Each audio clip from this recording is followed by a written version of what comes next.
지난해 9월 아프리카 돼지열병이 강화군에서 발생했었죠. 돼지열병 확산을 막기 위해 강화군 내 모든 돼지를 살처분했는데요. 그런데 보상이 제대로 이루어지지 않아 농가들이 분통을 터뜨리고 있습니다. 무엇보다 언제 살처분을 했느냐에 따라 보상비가 다르기 때문입니다. 이정윤 기자가 취재했습니다.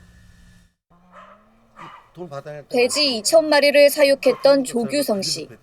조 씨는 지난해 9월 아프리카 돼지열병이 발생하자 모든 돼지를 살처분했습니다. 정부와 인천시가 아프리카 돼지열병 확산을 막기 위해 특단의 조치를 내렸기 때문입니다.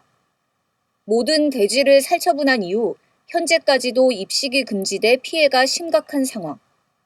더 분통을 터뜨리는 건 보상비입니다. 시세 반영이 제대로 되지 않은 데다 농가별로 보상 지급액이 다르기 때문입니다. 정부가 세운 보상비 기준은 우선 전월 평균 가격을 적용하고 전월 평균 가격보다 높을 경우 당일 시세를 적용하는 겁니다. 그런데 강화군에서 살처분이 이뤄진 첫날인 9월 28일 기준가는 5,684원. 하지만 살처분 마지막 날인 10월 2일 기준가는 4,013원으로 30%나 차이가 납니다.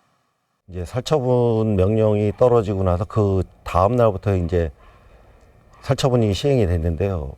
살처분 작업이 5일 만에 끝났습니다. 근데 처음 살처분한 농장과 마지막 살처분한 농장과의 가격 차이가 거의 20%가 벌어지거든요. 그러니까 그 가격을 쳐줌으로써 끝났다고 하지만 저희 같은 죽주의 입장에서는 그거를 살처분 보상을 받으면서 저희 생계도 끝난 거예요.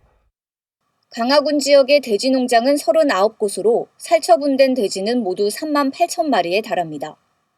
농가들은 재입식을 하기까지 손실이 큰데 제대로 된 보상조차 이뤄지지 않는다며 대책을 촉구하고 있습니다. 왜냐면은 살처분이라는 순서 자체가 정부에서 정해놓은 순서대로 이제 작업을 진행을 하거든요. 네. 그렇다 보니까 이제 어떤 농가는 시세 좋은 날 묻게 되고 어떤 농가는 또 시세 낮은 날 묻게 되고 이런 좀 형평성에 어긋나는 그런 게 있어요. 그래갖고선 농가들의 반발이 커지자 강화군은 살처분 보상금의 차액을 보전하는 방안을 추진하고 있습니다.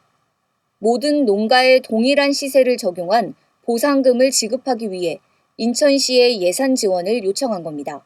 강화군에서 이제 돼지열병이 왔을 때 선도적으로 살처분을 했지 않습니까? 살처분을 했다는 것은 국가 재앙을 막아줬다는 게 강화군 입장에서 자기네들 팔기 위해서 그 경매가가 나온 금액하고 많은 차이가 있다.